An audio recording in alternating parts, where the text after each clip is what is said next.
আপনার বিয়ে হয়নি এটা ভেবে আপনার বাবা মা যতটা না চিন্তিত বা আপনি যতটা না চিন্তিত, আপনার আশেপাশের মানুষজন, পাড়াপড়শি, আত্মীয় স্বজন তারা বেশি চিন্তা করে।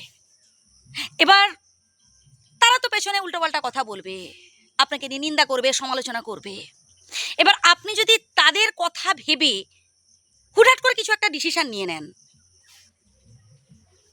হয়তো ভাবলেন যে যাকে হোক একটা বিয়ে করে ফেললে হলো, বিয়ে করেও ফেললেন, তারপরে যে সমস্যাটাই পড়বেন না, তখন আপনার পাশে কেউ থাকবে না।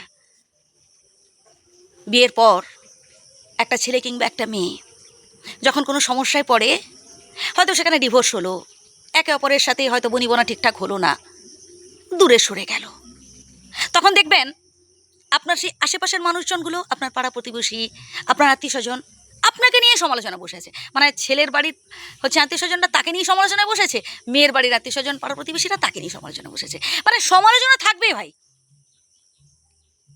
হুটহাট করে কোনো সিদ্ধান্ত একদম নেবেন না।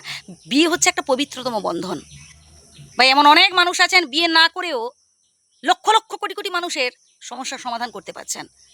অনেক জ্ঞানীগুণী মানুষ রয়েছেন ভাই, আবার অনেক সাধারণ মানুষও রয়েছেন, অসাধারণ অনেক ভালো কাজ করছেন। শ্রদ্ধা জানাই, প্রণাম জানাই তাদের। সমালোচনা সব জায়গায় থাকবে।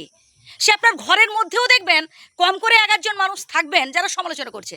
সে আপনি যত ভালো কাজ করুন না কেন, তাদের থেকে আপনি প্রশংসা পাবেন না যে আসলে আপনি ভালো মানুষ।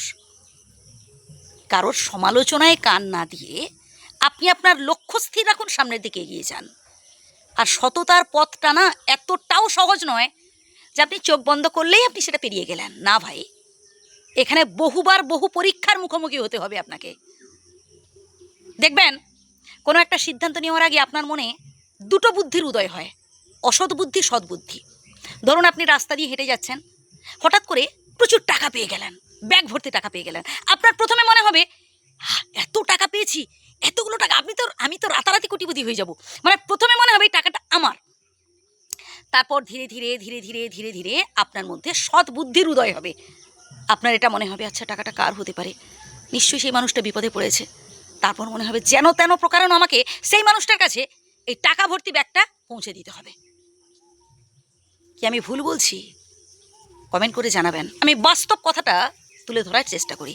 এখানে আজে বাজে কিছু উপদেশ, বাজে বাজে কিছু কথা আপনারা শুনতে পাবেন না। এখানে একদম বাস্তব কথাটাকে আমি তুলে ধরার চেষ্টা করি।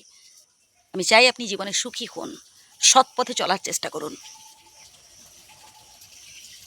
সবসময় মনে রাখবেন, আপনি যদি সৎজন হয়ে থাকেন, আপনি যদি ভালো মানুষ হয়ে থাকেন, আপনার উদ্দেশ্য যদি মহৎ হয়ে থাকে না, স্বয়ং বিধাতার হাত রয়েছে আপনার মাথার উপর।